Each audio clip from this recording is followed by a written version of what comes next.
a bio-based coating for wooden facades. It's a great pleasure for me to introduce our speaker, Dr. Oihana Gordobil, who is going to talk about the use of natural resources as anti-UV agents with a focus on lignin. Dr. Gordobil is a researcher at the InnoRenew Center of Excellence. She's a doctor in renewable material engineering, and her research focuses on lignin valorization, especially in cosmetics, biorefinery processes, wood treatments, and new analytical techniques.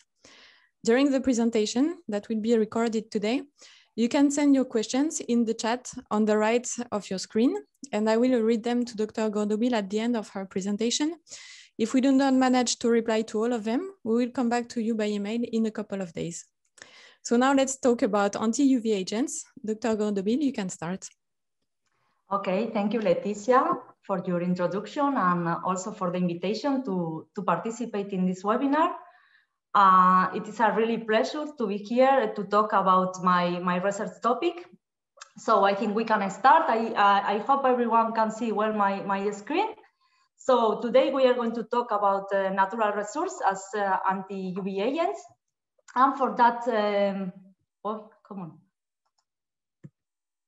Okay, so firstly, I'm going to do a brief introduction about UV filters, where are they used and what is the impact of these compounds.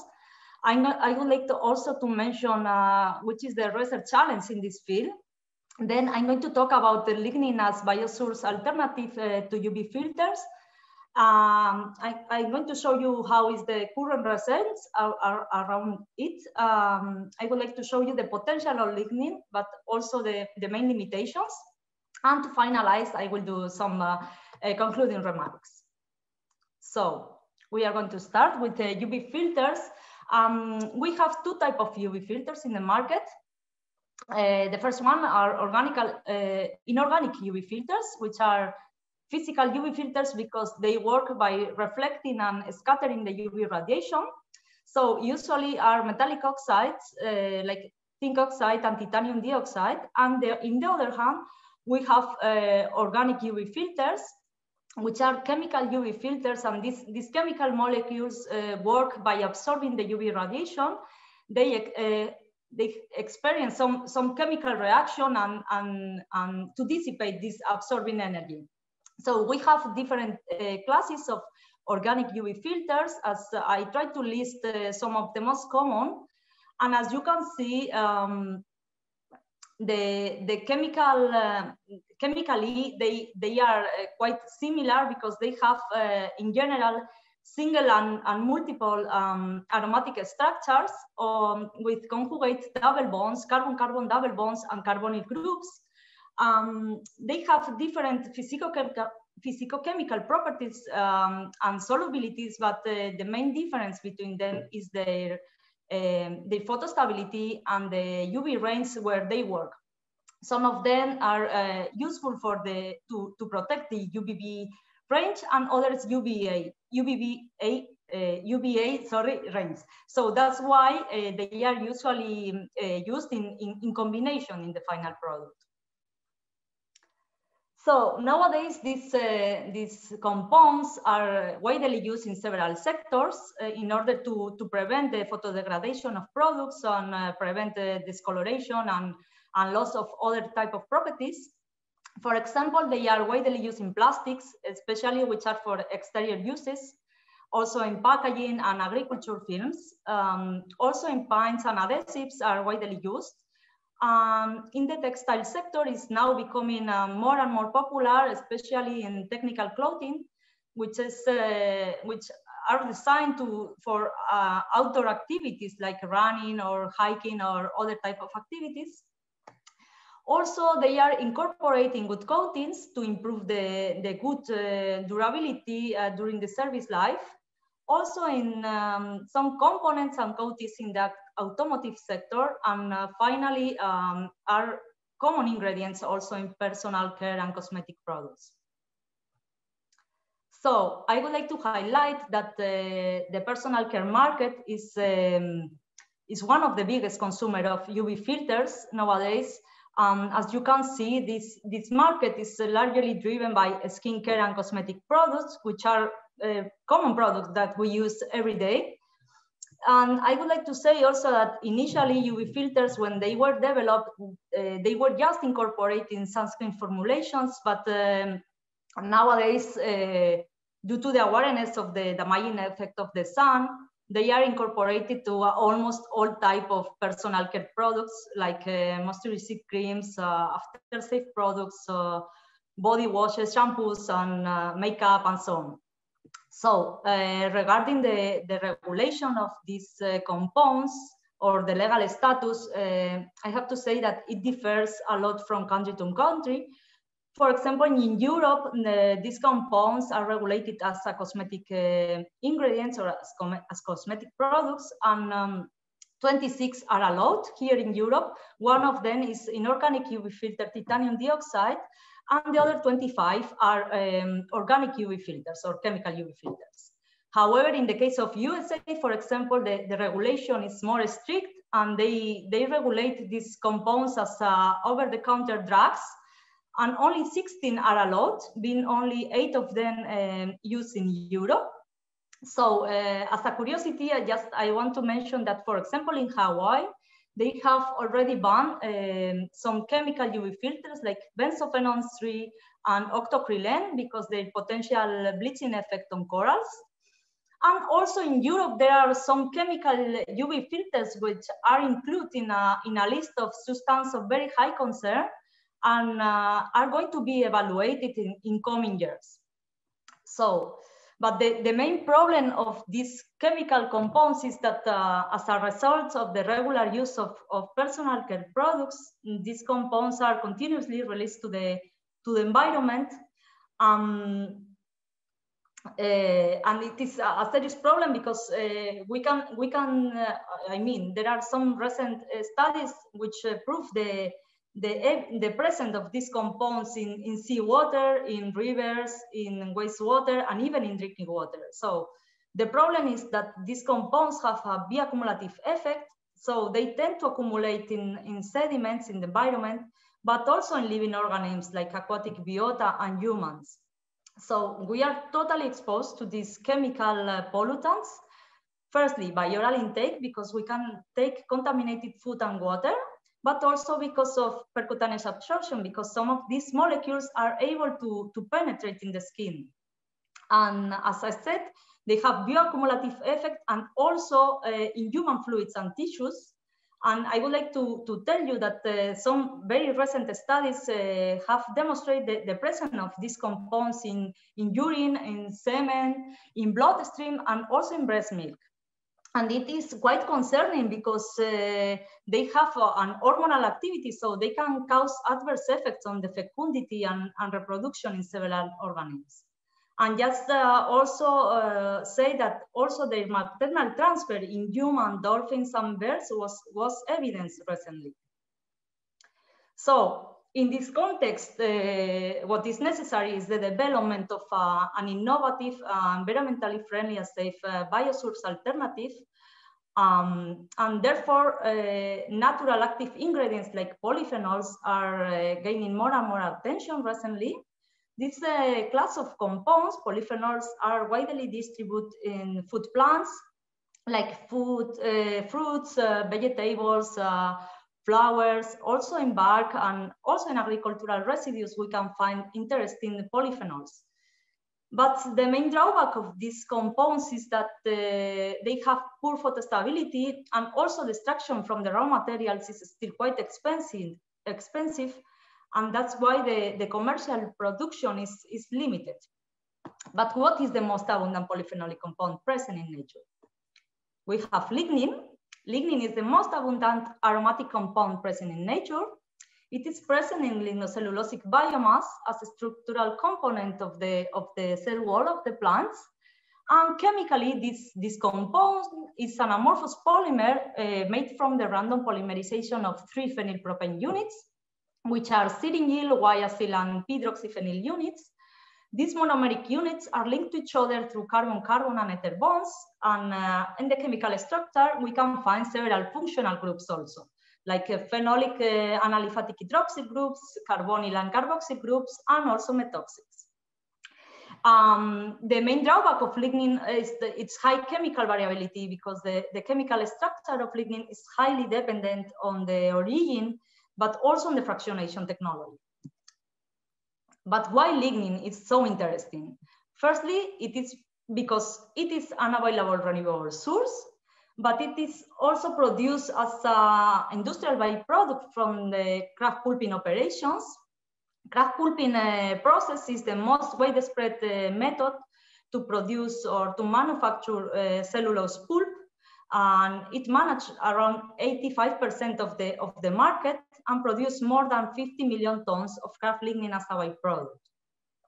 Another interesting aspect is that the lignin has UV absorbing functional groups like chromophores and auxochromes, so it can work as broad spectrum sunblocker. It is antioxidant compound also, which means that it's able to reduce the formation of radicals. This property is very interesting, not only for cosmetics, but also for polymers, for example. It is also bioactive compound, so it has antifungal and antibacterial properties. And the last reason is that it is safe for humans. So regarding the current research about the lignin as a UV light blocker, I tried to classify it in 3 main blocks.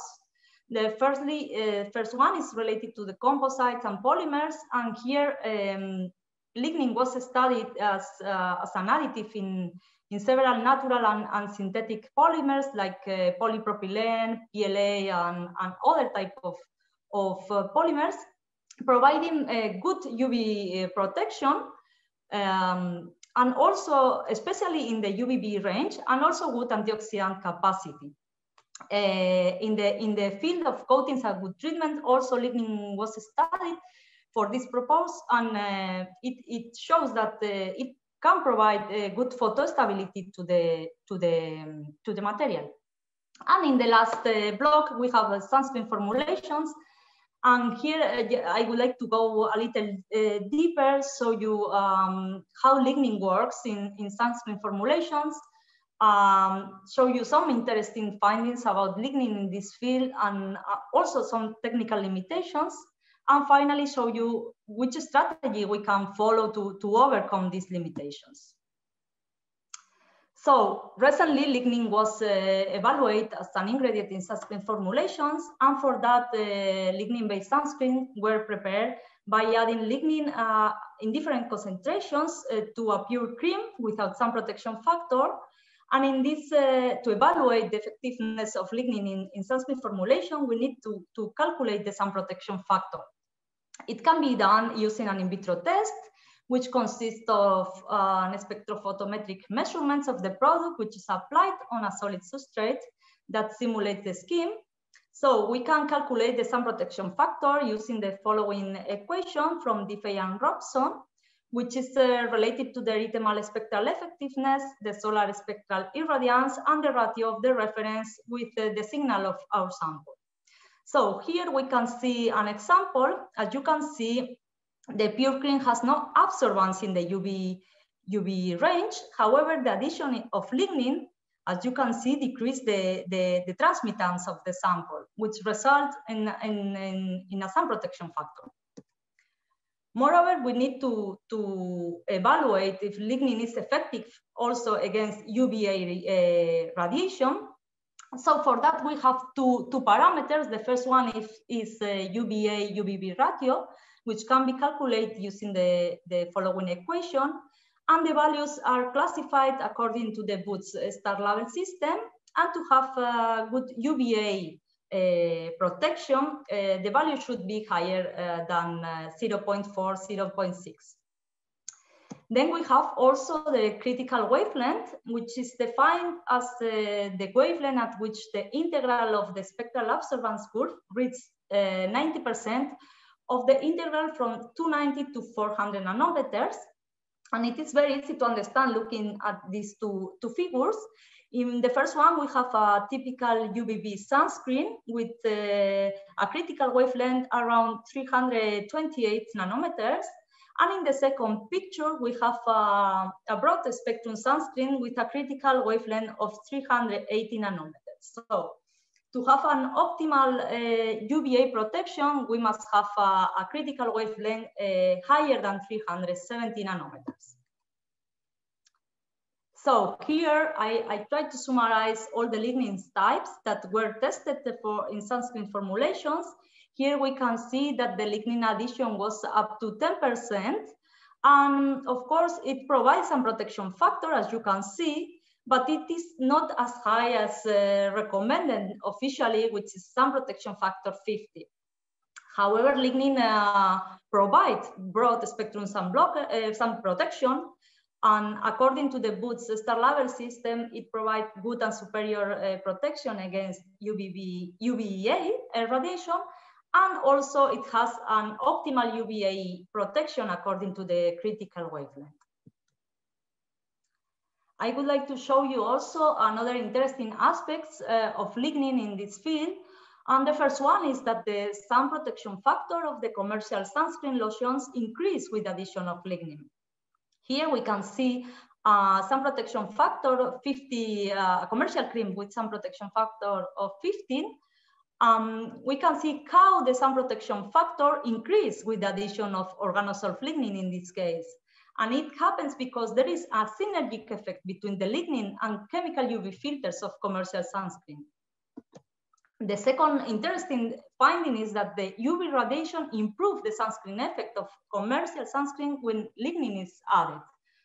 Here we can see, for example, a commercial sunscreen lotion with irradiation of different times, and we can see that there is not different or significant differences in the transmittance of the sample. However, in the second figure, we can see a commercial sunscreen lotion with just 1% of organosul lignin, and we can see how the irradiation time decreased the transmittance of the sample. It means that the sun protection factor increased after irradiation, and here we can see very clear that the sunscreen, commercial sunscreen were irradiated, 40 minutes before and after irradiation. We can see that the difference is nothing. There is not a difference. But here in sunscreen with organosulf lignin, we can see that the after irradiation of 40 minutes, the sun protection factor is improved. These properties are very interesting because we can consider lignin to partially replace at least these chemical UV filters. However, there are some technical limitations for high-value applications in skincare. Firstly, the first one is that the very complex chemical structure of lignin still makes challenging the understanding of structure properties, relationships, and related mechanisms. Another reason is the dark color of lignin is a very important aesthetical disadvantage because it has a great impact on the appearance of the final product, as you can see here in the picture. Also, another technical limitation is that lignin has not solubility in water, especially the organosulf and craft lignins. And the last technical limitation is that, of course, it provides some protection factor, but it's not as high as we would like. So the sunscreen performance is not very high. So what we need to do is to increase the lignin performance through an efficient conversion processes. And for that, I would like to show you some strategies that we can use to improve lignin performance in terms of color and UV absorbance. The first strategy is control the extraction conditions, and for that we can take into account some key parameters. The first one is that the cooking conditions, softer conditions we use during the cooking, lighter lignin we will get. As you can see here, we have an example of organosulf and millet wood lignin, and we can see very clear how different is the initial color of lignin and also the appearance of the final product with just 1% of lignin. The second parameter that we can control is the precipitation and drying temperature. Here I show you hardwood craft lignin, which were isolated from black liquor, industrial black liquor.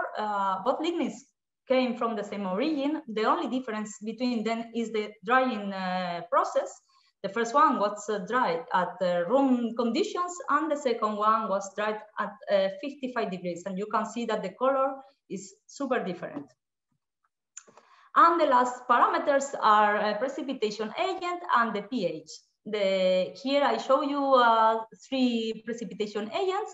We have carbon dioxide, sulfuric acid, and hydrochloric acid. And you can see how different is the color in all the samples. And also there is some difference before and after washing. Regarding the pH, maybe it's not very clear, but lowering the pH during the precipitation, we can get lighter lignin. The second strategy is the fractionation with organic solvents. And it's true that here in this field, there is a lot of research done, but most of this research is focused on the obtaining of more homogeneous lignin fractions with improved antioxidant and antimicrobial properties. But today I would like to talk specifically about this research, which was focused on the color reduction and understanding of the main structural characteristics related to the color of lignin.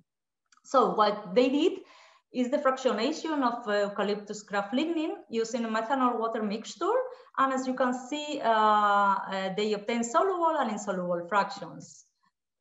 Soluble fraction is lighter than insoluble fraction, and what they conclude is because this lignin type has less condensed structure, has less conjugated double bonds and quinoid structures, which are important chromophores of lignin, and also has less methoxic groups. The next strategy is the chemical modification, and here I would like to talk about acetylation, which is a very well-known chemical modification for lignin.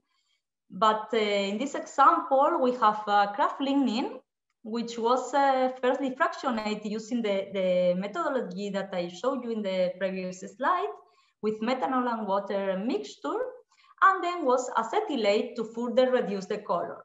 And as you can see, the acetylation is a very good strategy to decrease the dark color of lignin, and it is reflected in the appearance of the final product. Here we have a pure cream, which is white, and then we have here a sunscreen formulation with 2% of acetylated lignin and 2% of initial craft lignin. So you can see that the difference is very clear.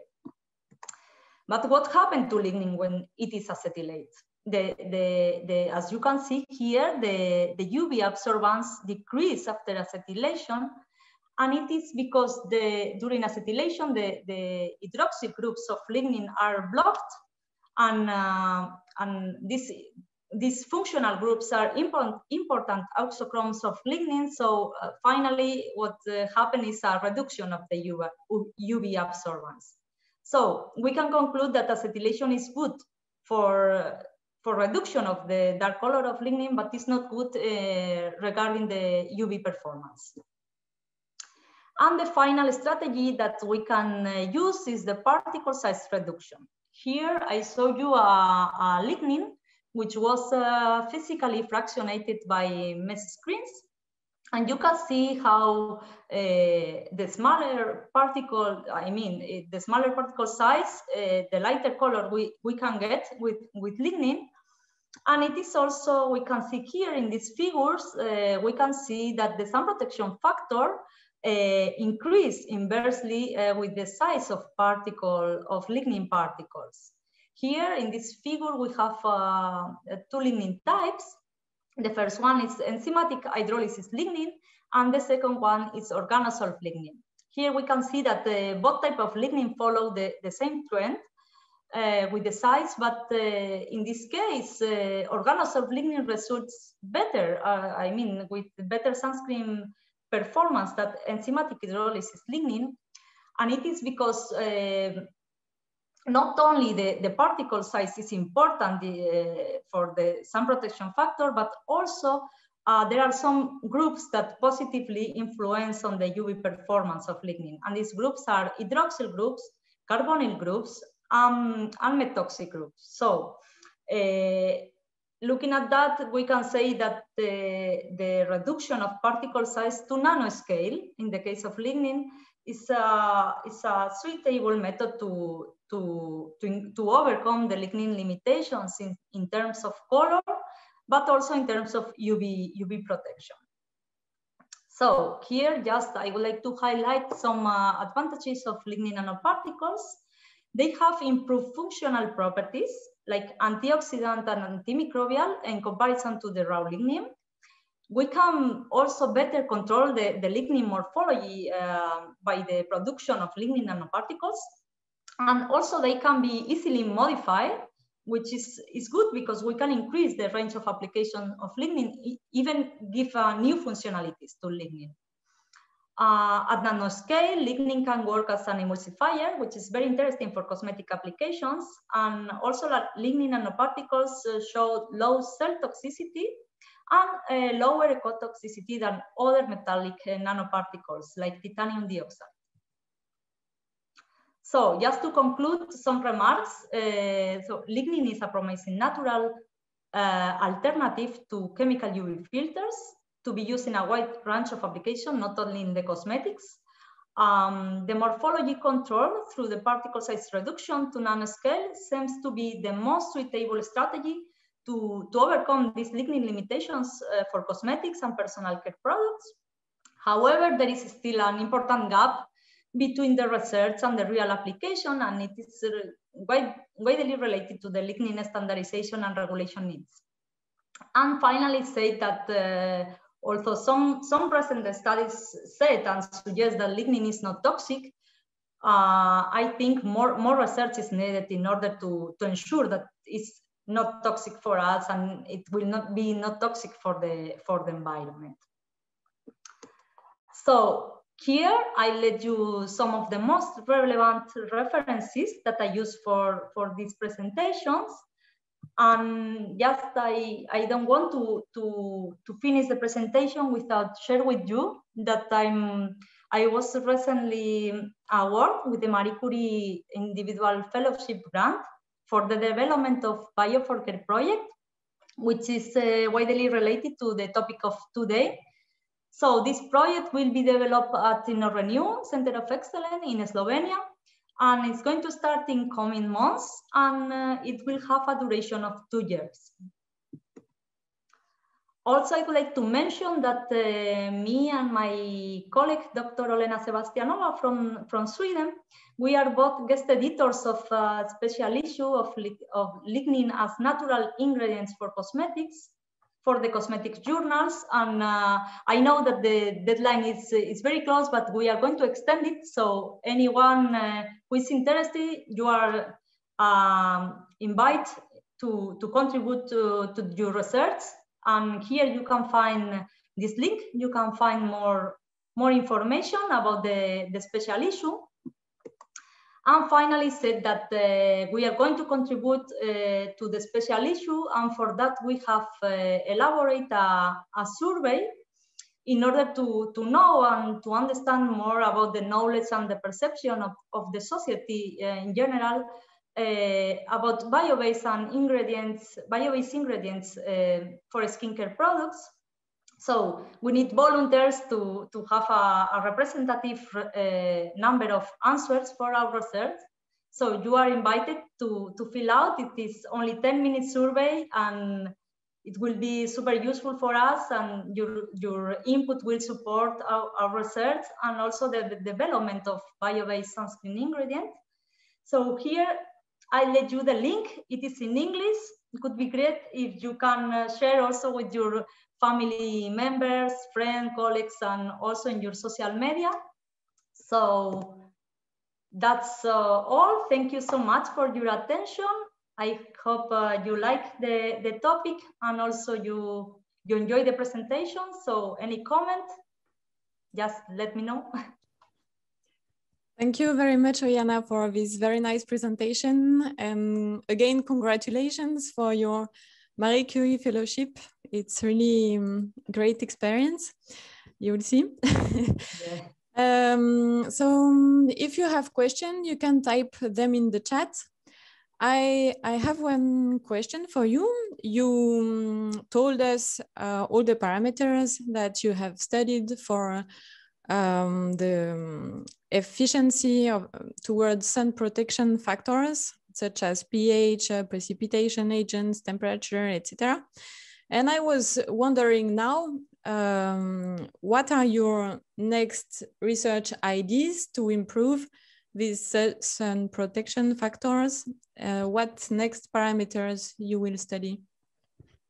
Okay, I will be more focused on the strategy of the particle size reduction, because it is proof that with the controlling some parameters we can control the color, and also with fractionation we can control the color, but we know that the reduction of the particle size is the most suitable strategy to use lignin in this field, in the cosmetics, because the reduction also has a good performance in the color, but also in the sun protection. So I'm going to try to follow this way. Okay, thank you. And you were mentioning organosolv lignin and craft lignin. Do you have a preference for one of them, or which one would be the most suitable type to use? Okay, at the moment, I don't know. I cannot tell you which type of lignin is better for these applications, but of course, from my point of view, craft lignin is always worth to study, because it is produced industrially, and the valorization of this industrial byproduct is good for the bioeconomy development, and also for the development of biorefineries in future. So I will go for craft lignin, but let's see if it works or not. Okay. Well, thank you so much again, Dr. Gordobil. Thank you to all the participants who joined us today, and I hope you enjoyed the webinar, and I hope you will come back to see one of the future webinars. So I don't think we have more questions, so okay. Have a nice day and take care. Bye. Thank you so much. Ciao.